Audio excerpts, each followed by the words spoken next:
ইবনে হিব্বানের হাদিস, রাসূলুল্লাহ সাল্লাল্লাহু আলাইহি সাল্লাম তিনি নিজে তার জুতা মেরামত করতেন, নিজে পোশাকটা সেলাই করতেন, নিজে বাড়ির দৈনন্দিন জীবনের কাজগুলো তিনি নিজে স্বহস্তে করতেন, যেমনভাবে তোমরা তোমাদের বাড়িতে কাজগুলো করে থাকো।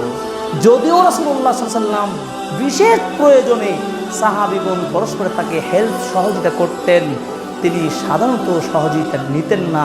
প্রয়োজন হতে পারে, সহযোগিতা নেওয়াকে তো খারাপ নয়।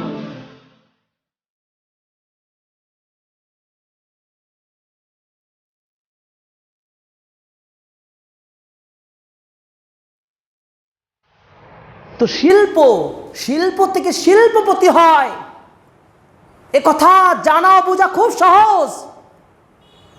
ওই যে বলি আমরা, আমাদের শহরে ওই লোকটা বসবাস করত, এই 2-1 টাকা করে মজুরি কাজ করত, এরপরে কিছু মুদিখানার কিছু খাদ্য বেচা কিনা করতে করতে এই কি করতে করতে দেখা গেল কয়েকটা ইন্ডাস্ট্রির মালিক তিনি, যাকেই বলা হচ্ছে ইন্ডাস্ট্রি, সনা, শিল্প। এটা খুব পসিবল, খুব সহজ। এটা শুধু সেই তরিকা, সেই পদ্ধতিগুলো আমাদের খুব শান্ত মাথায় চিন্তা করে বের করতে হবে, এবং এই চিন্তা মাথায় রাখতে হবে আমিও নবীদের অনুসরণীয় পথগুলোকে আমি লালন করব, আমি সে পালন করব।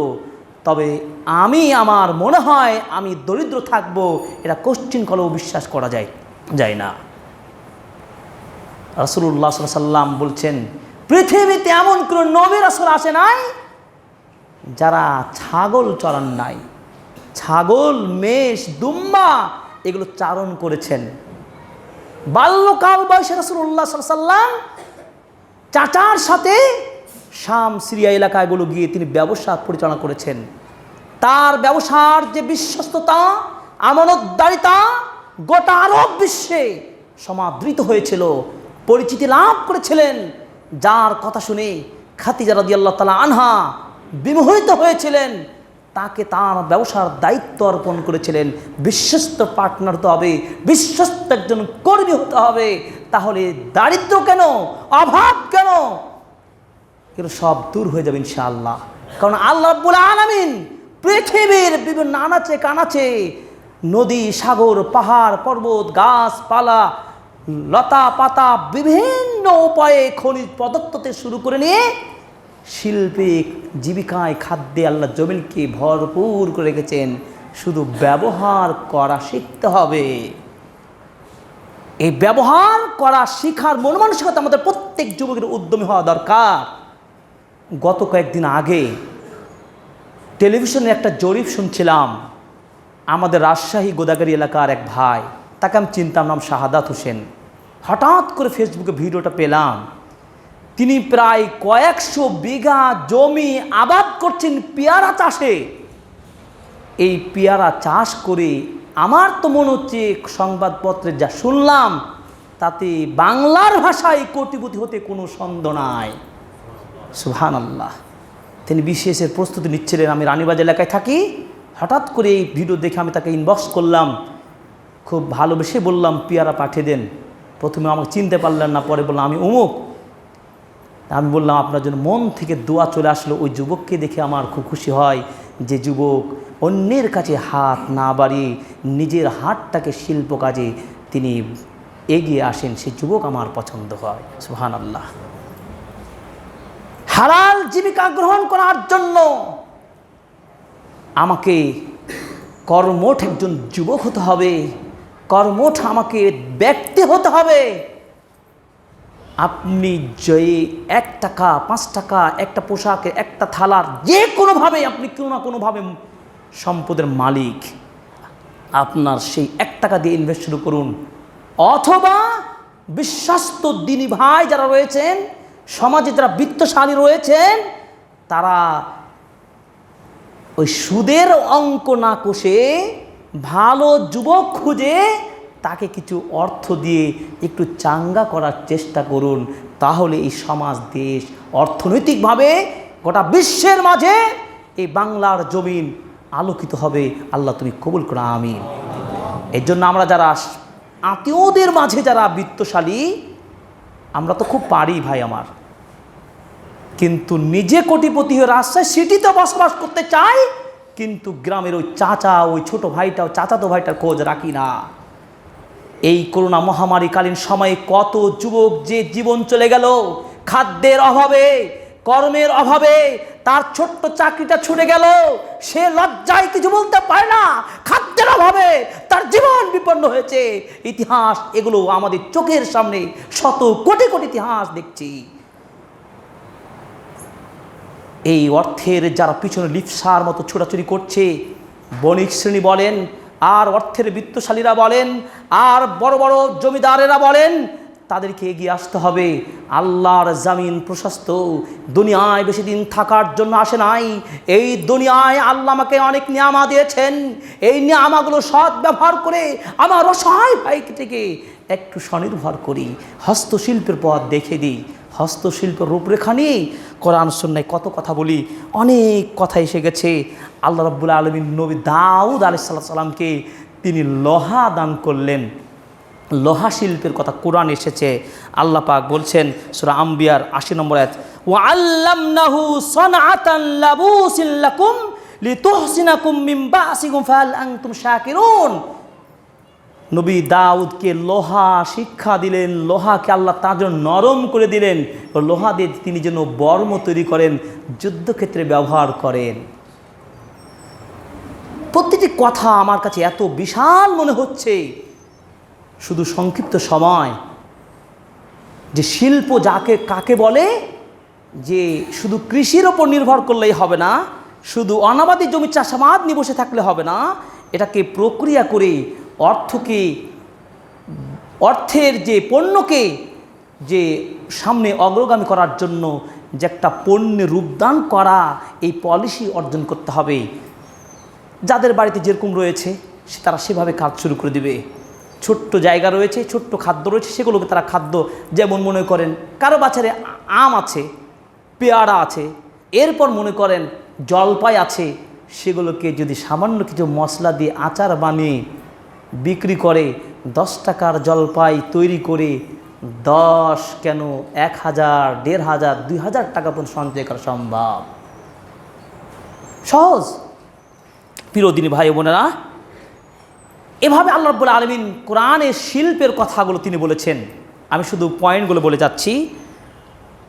লোহা শিল্পের কথা যেমনই বলেছেন, লোহার ছাড়া একটা দেশের যে উন্নয়নে যে রূপরেখা তৈরি করা সম্ভব, এই পুরো ভবনটা তৈরি হয়েছে লোহা ছাড়া।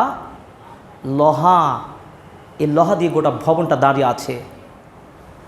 লোহা ছাড়া একটা ব্রিজ কালভার্ট হবে না, লোহা ছাড়া একটা ইন্ডাস্ট্রির ঘর ভবন তৈরি হবে না, লোহা ছাড়া দেশ সংরক্ষণে প্রতিরক্ষার জন্য অস্ত্রগুলো তৈরি করা সম্ভব হবে না। এই জন্য কাঁচামালগুলোকে রূপান্তর করতে হবে, আমাদের ব্রেন বিবেককে খাটিয়ে শিল্পে নিয়ে যেতে হবে। এভাবে জাহাজ নির্মাণ, নবী নূহ আলাইহিস সালাম পৃথিবীর প্রথম নবী ও রাসূল, তিনি নিজে জাহাজ নির্মাণ করতেন, নৌকা। আল্লাহ পাক ঘোষণা বলছেন ওয়ায়াসনাউল ফুলকা, তিনি নৌকা জাহাজ তিনি করলেন, তৈরি করলেন, শিল্পায়ন করলেন।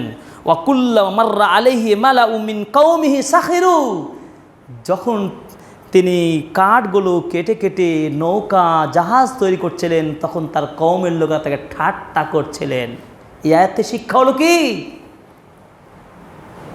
আপনি একজন ভালো শিক্ষিত মানুষ, যুবক, মুরব্বী, যে হোক না কেন, আপনি যখন দুর্বল কোনো ছোট মনের কাজ করবেন, কাঠ মিস্ত্রি বলে আপনাকে এলাকার মানুষ হেই করতে পারে, এলাকার মানুষ তুচ্ছ করতে পারে।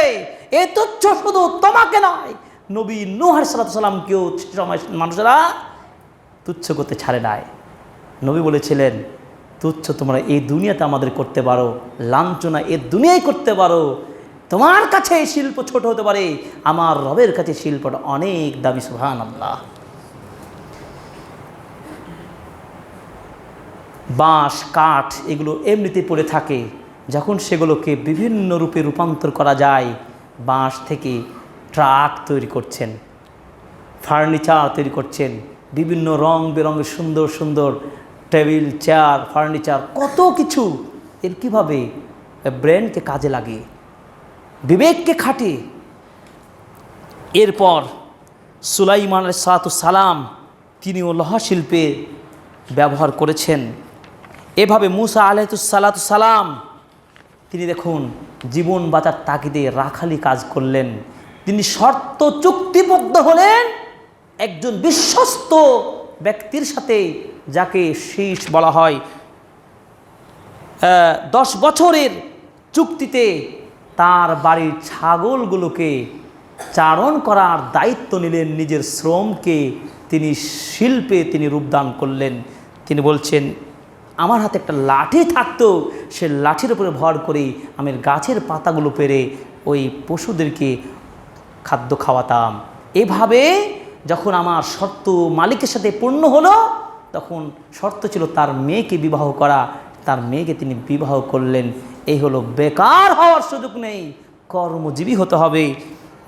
নবী ইউসুফ আলাইহিস সালাম তৎকালীন সময়ে মিশরের তিনি অর্থ মন্ত্রণালয়ের দায়িত্ব পালন করেছিলেন। আল্লাহ তাকে সে তৌফিক দিয়েছিলেন যে ইউসুফ নবীকে নিয়ে কত বিশাল কাহিনী।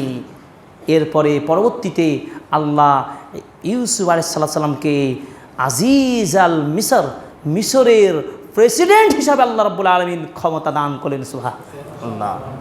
এজন্য শুধু হতাশার মাঝে থাকলে হবে না, আমাকে কর্মমুখী শিল্পমুখী হওয়ার চেষ্টা করতে হবে।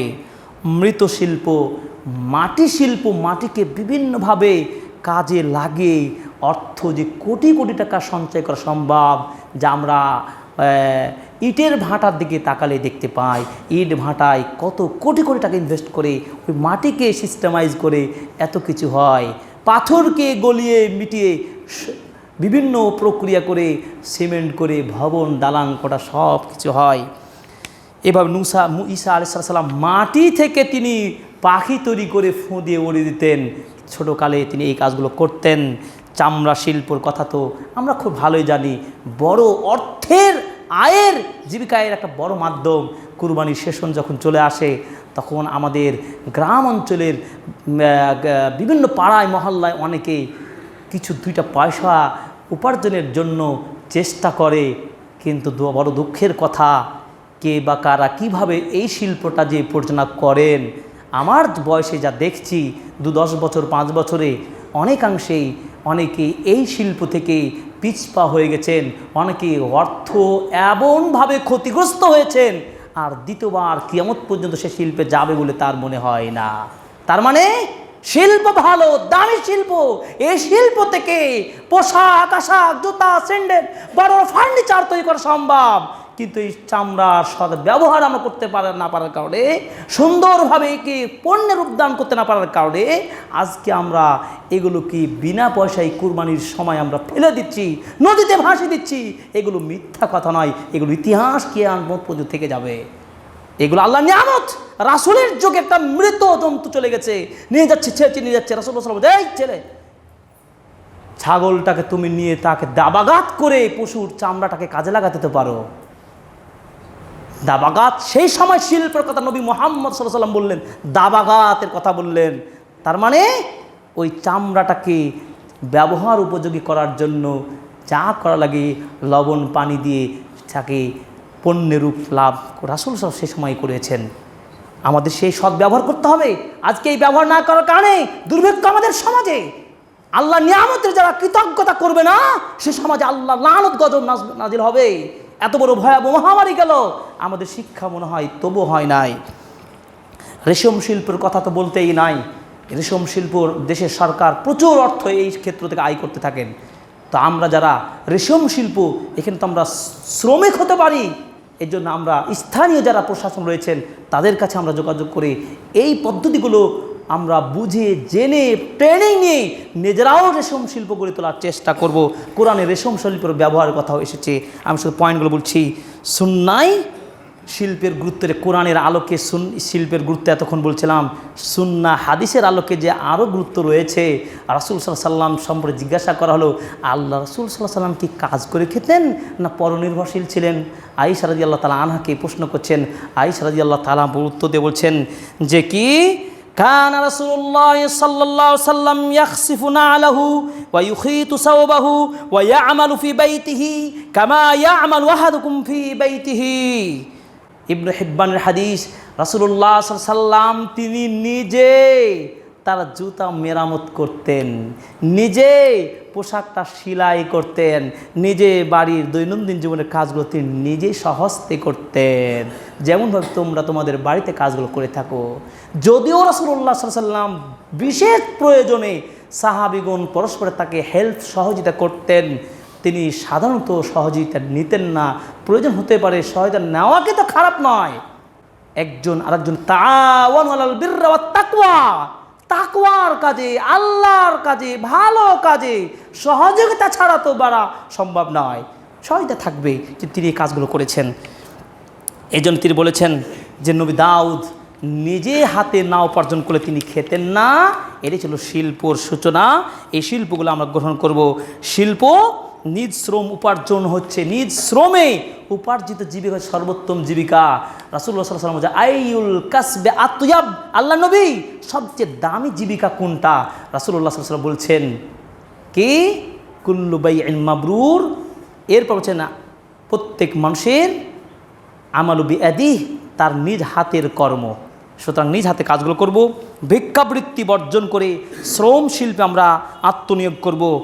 এভাবে আমরা শিল্পের উন্নয়ন ঘটিয়ে দেশ, সমাজ এবং রাষ্ট্রীয়ভাবে অর্থনৈতিক উন্নয়নে আমরা এগিয়ে যাওয়ার চেষ্টা করব। পরামর্শ হলো, রাসূলের হাদিসটি বিশেষ করছি যে রাসূলুল্লাহ সাল্লাল্লাহু আলাইহি ওয়াসাল্লাম বলেছেন, আল হালালু বাইয়িনুন ওয়াল হারামু বাইয়িনুন ওয়া বাইনাহুমুল মুশতাবিহাতুন। হালাল স্পষ্ট, হারাম স্পষ্ট। হালাল এবং হারামের মাঝে কিছু পথ ও পদ্ধতি রয়েছে যেগুলো অস্পষ্ট। এটা কি হালাল না হারাম? অনেকে প্রশ্ন করছেন যে হুজুর এটা কি হালাল না হারাম হবে? রাসূল সাল্লাল্লাহু আলাইহি ওয়াসাল্লামের হাদিস, তুমি তোমার নিজ আত্মাকে প্রশ্ন করো, তুমি জবাব পেয়ে যাবে। হুজুরের কাছে জবাব নেওয়ার দরকার নাই। এই ব্যাংকে টাকা রাখলে হালাল হবে না হারাম হবে তুমি জানো না? রাসূল সাল্লাল্লাহু আলাইহি ওয়াসাল্লাম বলেছেন, হালাল এবং হারামের মাঝে কিছু বিষয় রয়েছে, সন্দেহ রয়েছে। ফামান ইস্তাবরা লিদীনিহি ওয়া ফামান ইস্তাবরা, যে ব্যক্তি এই মুশতাবিহাত সন্দেহপূর্ণ বিষয়গুলো থেকে নিজেকে রক্ষা করতে পারলো, সে তার আত্মসম্মান, মর্যাদা এবং দিনকে সে রক্ষা করতে পারলো। সুবহানাল্লাহ। আমার সন্দেহ হচ্ছে এটা হালাল না হারাম, কেন যাব আমি? আমার যাওয়ার প্রয়োজন নেই। ওমান ওয়াকা ফিশ শুবহাত, আর যে সন্দেহপূর্ণ বিষয়ে অর্থের লোভে ঝুঁকি দিল, রাসূলুল্লাহ সাল্লাল্লাহু আলাইহি ওয়াসাল্লাম বলছেন সে তো হারামে প্রবেশ করলো। মনে রাখো, আলা লিকুল্লি মালিকিন হেমা, প্রত্যেক রাজা, প্রত্যেক মালিকের একটা নির্দিষ্ট সীমারেখা রয়েছে। আলা ওয়া ইন্না হেমাল্লাহে, নিশ্চয় আল্লাহর সীমারেখা হচ্ছে মাহারিমাহু। হারাম কাজে যাওয়া যাবে না, হারামকে কখনো মেনে নেওয়া যাবে না, কারণ হারাম জীবিকা উপার্জন করে ইবাদত বান্দিগি করলে কখনোই কবুল হবে না। ইন্নাল্লাহ তাইয়্যিব লা ইয়াকবালু ইল্লা তাইয়্যিবান, আল্লাহ পবিত্র, তিনি পবিত্র বস্তু ছাড়া কোনো জীবিকা গ্রহণ করেন না। আমি আল্লাহর প্রতি ঈমান রেখেছি। এই জন্য আব্দুল আল বাজি বলেছেন, খামসু খেসালিন, পাঁচটা বৈশিষ্ট্য যদি একজন মানুষ সঞ্চয় করতে পারে, পাঁচটা বিষয় অনুযায়ী যদি কোনো মানুষ জীবন কি গঠন করতে পারে, সেই মানুষটাই তো প্রকৃত সফল। নাম্বার 1, আল ঈমানু বিল্লাহ, আল্লাহকে ভালোভাবে চিনলাম, কিন্তু হক চিনলাম না, হবে না। হক অনুযায়ী আল্লাহকে চিনতে হবে, আল্লাহকে চিনতে হবে, তথা আল্লাহর ঈমান আনতে হবে। 2, হক সত্যকে বুঝতে হবে। 3, ইখলাস, একনিষ্ঠতাপূর্ণ হতে হবে। আপনি আল্লাহকে মানলেন, হকও জানলেন, কিন্তু ভিতরে খুলুসিয়াতটা নাই, তাহলে আপনার আল্লাহর প্রতি ঈমান এনেও লাভ হবে না, হকপন্থী হয়েও কোনো লাভ হবে না। তাহলে ঈমান আনবেন, হকপন্থী হবেন, মুখলেস হবেন। মুখলেস হলেন কিন্তু সুন্নাহ বুঝলেন না। 4 নম্বর, সুন্নাহ মানে রাসূল সাল্লাল্লাহু আলাইহি ওয়াসাল্লাম যেভাবে জীবিকা উপার্জন করেছেন, রাসূলুল্লাহ সাল্লাল্লাহু আলাইহি ওয়াসাল্লাম যেভাবে জীবন পরিচালনা করেছেন, যে পথ পদ্ধতি ধরে তিনি জীবনটাকে সাজিয়েছেন, সেই অনুযায়ী আপনার আমল ও কর্ম হলো না, তাহলে আপনার ঈমান, ইখলাস, হক হয়েও কোনো লাভ হলো না। এর জন্য আল্লাহর প্রতি পূর্ণ আস্থা, ঈমান রাখতে হবে, হকপন্থী হতে হবে, মুখলেস হতে হবে এবং রাসূলের সুন্নাহ ভিত্তিক হতে হবে। এই 4টি অর্জন হলো কিন্তু আপনি যা খাবেন তা হালাল করতে পারলেন না, এই 4টি বৈশিষ্ট্যের কোনো মূল্যই থাকবে না। অর্থাৎ ইমানদার হয়েও লাভ হবে না, মুখলিস হয়েও লাভ হবে না, হকপন্থী হয়েও লাভ হবে না, রাসূলের পথে থেকেও কোনো লাভ হবে না, যদি আপনার খাদ্য গ্রহণ, যদি আপনার জীবিকা, যদি আপনার পোশাক, যদি আপনার পানি, যদি আপনার সব কিছুই ব্যবহার দ্রব্য হালাল পয়সার না হয়। আল্লাহ তুমি আমাদেরকে হালাল পথে এই 5টি বৈশিষ্ট্য অনুযায়ী আমল করার তৌফিক দান করুন, আমিন। হে আল্লাহ তুমি আমাদের সমাজকে তুমি কবুল করে নিন, আমিন আমিন। আল্লাহ তুমি আমাদের কথা কর্মে ভুল ক্ষমা করে দিন, আমিন আমিন। বারাকাল্লাহু লানা ওয়া লাকুম ফিল কুরআনিল আযীম ওয়া নাফা'না ওয়া ইয়্যাকুম বিল আয়াতিল হাকীম ইন্নাহু তাআলা জাওয়াদুন কারীম মালিকুম রাউফুর রহিম।